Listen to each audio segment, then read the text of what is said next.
illusion of rain in my image here. It's going to be kind of a surreal image since she is indoors.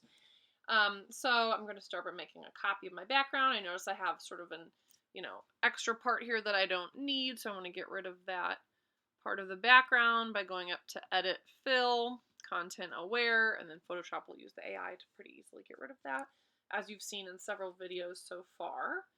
So then once that's finished, Command D, did a pretty good job. I might select my girl, put her on a different layer, but I can do that in a second. I have black as my foreground color, Option Delete to fill that area, and then I'm going to go under the Filter menu, under Render, select Difference Clouds.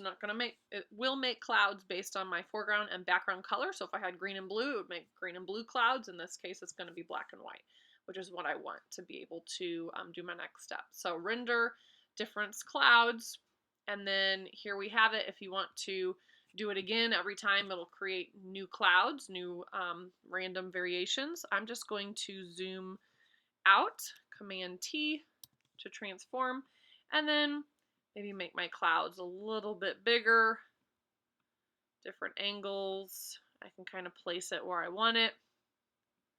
Something like that looks maybe a little bit more natural. My computer's running a little bit slow with the transform tool since I have so many videos so far. And there we go.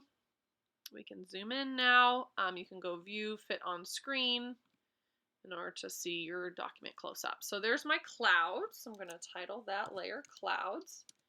Then I might use that for blending mode in a second. I'm going to go ahead and create a new layer. This layer is going to be the rain, and I'm going to create that with the noise filter in Photoshop. So first of all, I might hide my clouds so that we're not confused about what's on that layer. So on the rain layer, I'm going to this time edit fill with 50% gray, just right in the middle there between black and white. And then under filter, this time I'm going to go to noise, add noise, maybe make it bigger.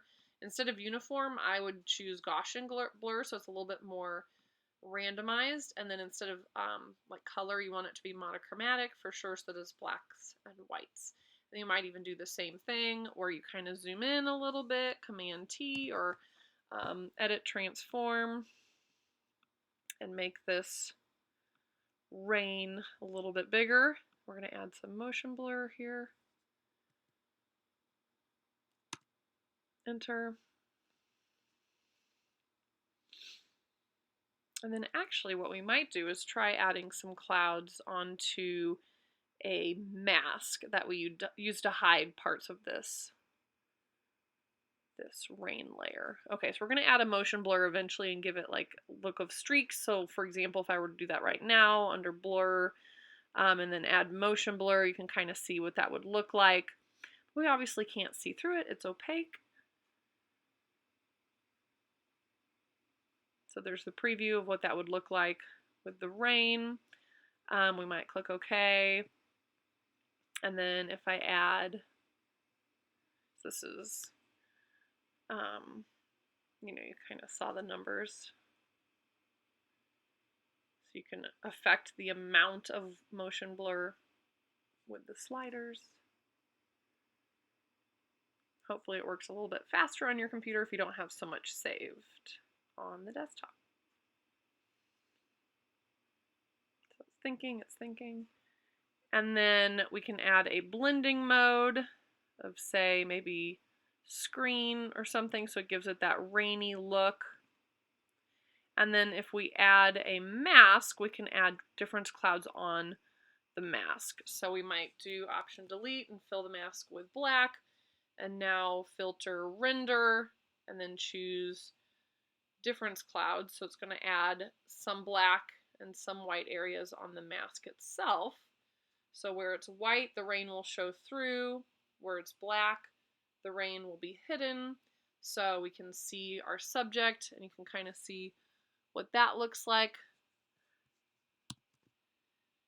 If I want to make my clouds a little bit bigger here, I can zoom in. Gosh, it's going to take forever.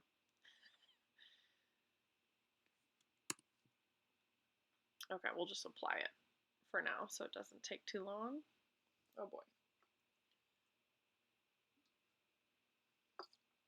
And then we can make it look a little bit more realistic using the brush tools.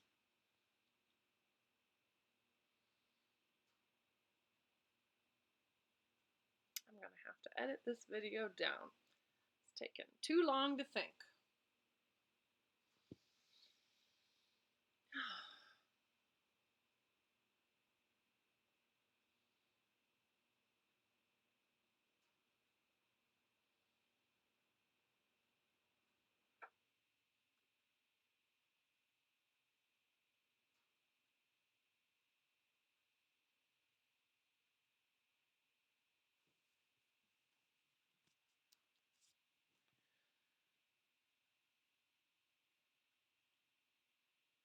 Okay, so it's a little bit bigger.